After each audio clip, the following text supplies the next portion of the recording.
ضحاک شد بر جهان شهریار، برو انجمن شد سالیان هزار. نهان گشت کردار فرزانگان، پراکنده گشت کام دیوانگان. هنر خوار شد جادویی ارجمند، نهان راستی آشکارا گزند. شدی بر بدی دست دیوان دراز، به نیکی نرفتی سخن جز براز. ندانست چون کژی آموختن، جز از کشتن و غارت و سوختن. چنان بود که هر شب دو مردی جوان، چی کهتر چی از تخمه پهلوان. خوریشگر ببردی به ایوان شاه، همه ساختی راهی درمان شاه. بکشتی و مغزش بپرداختی، مران اژدها را خوریش ساختی. همانگه که از درگاه شاه، برآمد خروشنده دادخواه. خروشی دو زد دست بر سر ز شاه، که شاها منم کاوه دادخواه. یکی بیزیان مردی آهنگرم، ز شاه آتش آید همه بر سرم. تو شاهی و اژدها پیکری، بباید بر این داستان داوری. که هر هفت کشور به شاهی تو راست، چرا رنج و سختی همه بهر ماست. خروشان همی رفت نیزه بر دست، که ای نامدارانی یزدان پرست. کسی کو هوایی فریدون کند، دل از بند ضحاک بیرون کند. این پارچه های نظمی از شاهنامه حکیم فردوسی قصه از آغاز دومین جشن بزرگ آریایی است که در طول تاریخ با نام های گوناگون ذکر شده، پس آن با نام ماه مهر و جشن مهرگان آمده رسید. اما از طول تاریخ تا به زمان ما آمده رسیدن جشن مهرگان به نبردهای شدید فکری و مذهبی دچار بود و امکان بود که از بین برود. ولی این جشن اثبات کرد که یک جشن انسان ساز است، یک جشن وحدت ساز است. از همین خاطر خود را حفظ کرد و عنعنات و ارزش های خود را تا به زمان امروزه ما آورده رسانید.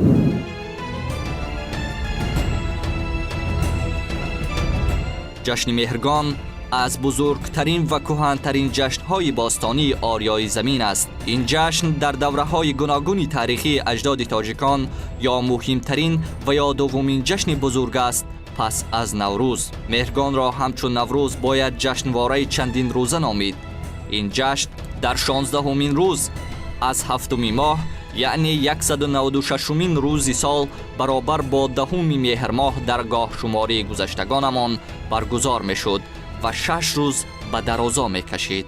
نخستین روز جشن را مهرگانی همگان و واپسین روز را مهرگانی ویژه می‌نامیدند. از دید طبیعی مهرگان در پایان فصل برداشت کشاورزی جای دارد و کیست که نداند شادترین هنگامه سال برای کشاورزان همین زمان است. نکته دیگر قرار گرفتن مهرگان در زمان اعتدال پاییزی است. جشن پاییزی همچون نوروز به هنگام برابر شدن اندازه روز و شب است. در نیمکره شمالی و در سرزمین‌های ورارود قدیم که نه به قطب نزدیکند و نه به استوا، آغاز بهار، آغاز پاییز، هوا معتدل و دلنشین است.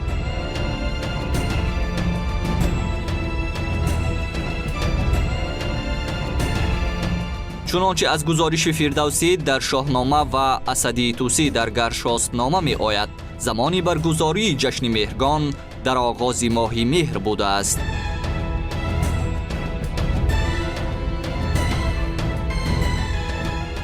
فریدون فرخ به گرز نبرد، ز ضحاک تازی برآورد گرد.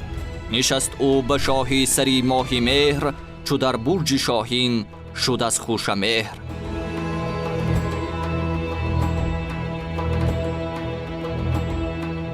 مهرگان افزون بر آنکه پایان فصل برداشت و زمان استراحت کشاورزان بود، هنگامه برای رویانیدن خراج و ستانیدن مالکیت حکومتی نیز بود. نه تنها پیش از اسلام بلکه پس از آن دولت‌های عرب و ترک و مغول با اینکه به فرهنگ بومی مردمانمان بیگانه بودند، دست کم با دلیل ستانیدن خراج مهرگان را به رسمیت می‌شناختند. مهر یا میترا در زبانهای باستانی هندو آریایی به معنای فروغ، دوستی و همچنین پیوند است. ایزد میترا را در آریانای قدیم خدای عهد و پیمان دانسته‌اند. میترا دارنده دشت‌های فراخ یا چراگاه‌های گسترده بود و بزرگترین و محبوبترین خدای آریایی های دامدار و کشاورز محسوب می شد. پیوندی این ماهی مهر و داستان فریدون با گاو و گوسفند تا کنون در میان برخی از دامداران رایج است. میترا و اناهیتا یگانه ایزدان هستند که شاهان هخامنشی در کتاب‌های رسمی در کنار اهورامزدا به آن اشاره کردند. در کتاب اوستا اهورامزدا میگوید: بدان هنگام که من مهر دارنده چراگاه‌های گسترده را هستی بخشیدم، او را در شایستگی ستایش و برازندگی نیایش برابر با خود بیافریدم.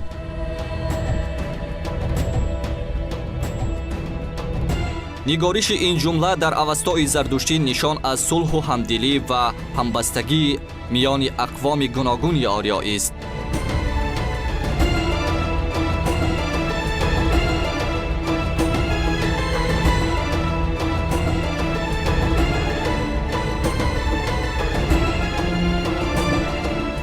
در زمان هخامنشیان جشن مهرگان را با نام بغیادین می‌شناختند. هخامنشیان طبق تقویم خود جشن مهرگان را در هفتمین ماه سال خود جشن می‌گرفتند. داریوش بزرگ از نخستین شاهان هخامنشی است که جشن مهرگان را بسیار هم با یک شکوه و شهامت و عظمت به همتا تجلیل می‌نمود. در زمان جشن مهرگان شاه داریوش فرمان می‌داد تمام قلمروش با یک عظمت خاص تجلیل از این جشن بکنند. در گاه شماری هخامنشی میترا بغ نامیده میشد و ماه هفتم سال را به یاد او بغیادین می نامیدند. واژه بغ را در نامهای چون باغستان یا بغداد نیز می توان یافت. بنابر نوشته بیستون، داریوش بزرگ در دهمین روز از ماه بغیادین یا مهر ماه بر دشمنانش پیروز شده است. به گزارش هرودوت از آن سال هخامنشیان آن روز را همچون عید بزرگ جشن می گرفتند. شاید این پیروزی بزرگ سیاسی باعث شد تا داستان کهن فریدون و ضحاک در مهرگان جایگذاری شود.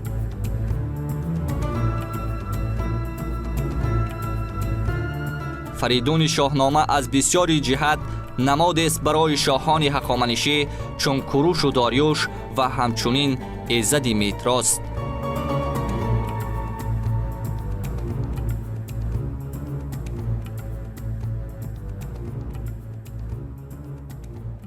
فریدون چون شد بر جهان کامگار، ندانست جز خویشتن شهریار. بر رسم کیان تاج و تختی مهی، بیاراست بر کاخ شاهنشهی. بر روز خجسته سری مهر ماه، به سر برنهاد آن کیانی کلاه. زمانه به اندوه گشت از بدی، گرفتند هر کس رهی ایزدی. دل از داوری ها بپرداختند، با آیین یکی جشن نو ساختند. بفرمود تا آتش افروختند، همه عنبر و زعفران سوختند. پرستیدن مهرگان دین اوست، تناسایی و خوردن آیین اوست. کنون یادگار است از او ماهی مهر، بکوش و برنج هیچ منمای چهر.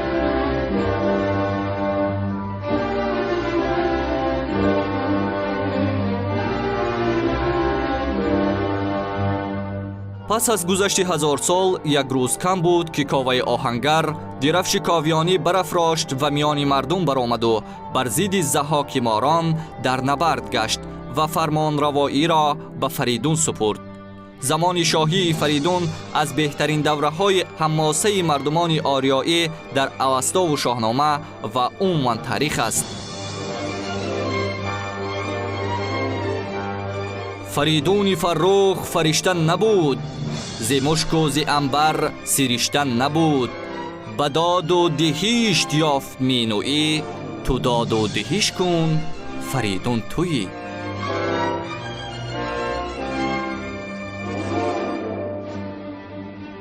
مهرگان در تقویم قبطی مصر ماه سپتامبر و در گاه شماری اندلوسی ایول قرار داشته است. فتوای امام محمد غزالی فقیه و دانشمند بزرگ در سده پنجم قمری نشان از آن دارد که مهرگان در کنار نوروز و سده تا پیش از یورش مغول با شکوه فراوان برگزار می شده است. در گاه شماری کهن ارمنیان ماه هفتم مهکان نامیده می شد که آن را با مهر علاقمند دانستند.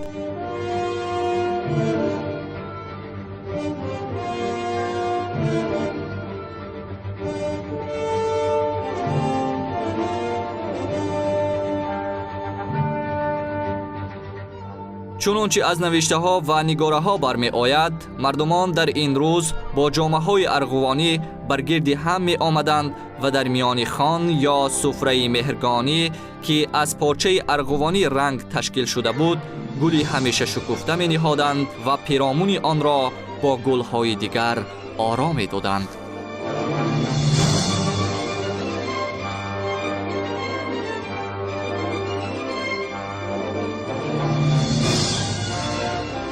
پس از خوردن نان و شراب به پایکوبی های گروهی می پرداختند و شراره های آتش را با اسپند و عنبر فروزان می کردند.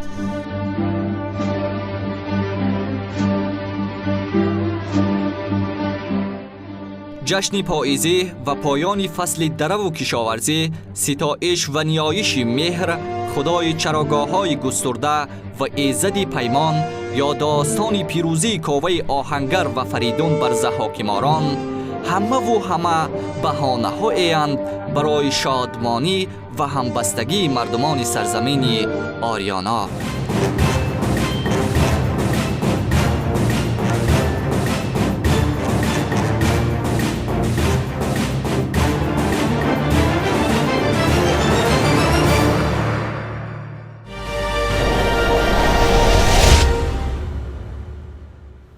اکنون زمان صاحب استقلالی فراهم رسید.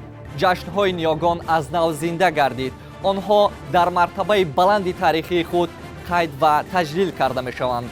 مهرگان اینچنین فستیوال‌های پرشکوهی که امروز از جانب حکومت جمهوری تاجیکستان در وابستگی از تجلیل جشن مهرگان برگزار کرده می‌شود، واقعاً شکوه و عظمت این جشن باستانی را تجسمگر است.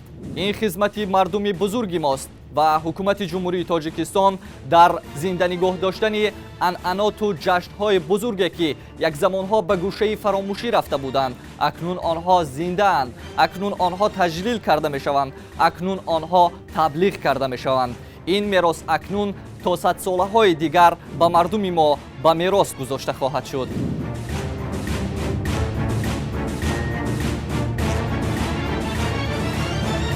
با شرافت استقلال دولتی نه تنها ایدو جشن‌های ملی بلکه مراسم‌های مختلف مردمی از نو احیا گردید و برای در سطح بلند دایر کردن آنها شرایط فراهم آمد.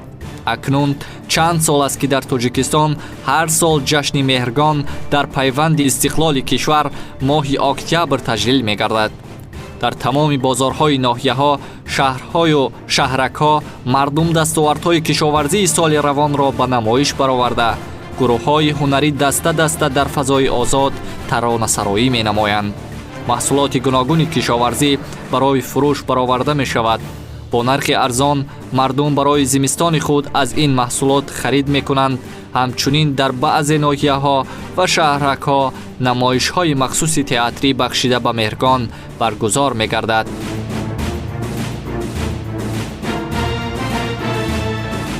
در واقع این جشن نهایت قدیمی میراث مردم ما محسوب شده از زمانی که آنها به چارواداری مشغول شدند، با زمین سر و کار گرفتند و حاصل رویانده از دسترنج خود راحت دیدند، این مراسم را احیا نمودند و آن را در دایره تفکر و تشکل ذهنی اساطیری همان دوره‌شان دایر نمودند.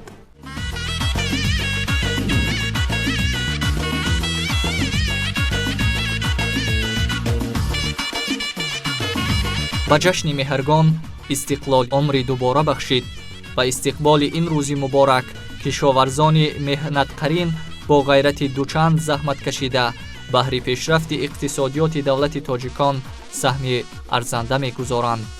با توجه به اینکه مهرگان یکی از جشن‌های سه‌گانه مشهور و معروف مردم تاجیک و فارس میباشد، ва пайдоишу такомул ва таҳаввули минбаъдааш асосан бо шуғли кишоварзӣ ва рӯзгори аҳли фарҳангу гоҳшуморӣ марбут аст, ин иди бостонӣ ҳар сол бо шукӯҳу мартабаи баланд чун иди миллии давлатӣ таҷлил мегардад.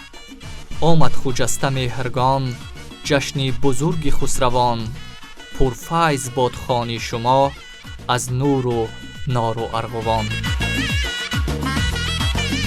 бигузор ин ҷашни меҳру садоқат ва ҳамдиливу ҳамбастагии тоҷикон то ҳазорон солҳои дигар чун пайкуми нӯи хирад дар диёри Тоҷикистон бо чунин нишоту шаҳомат баргузор бигардад.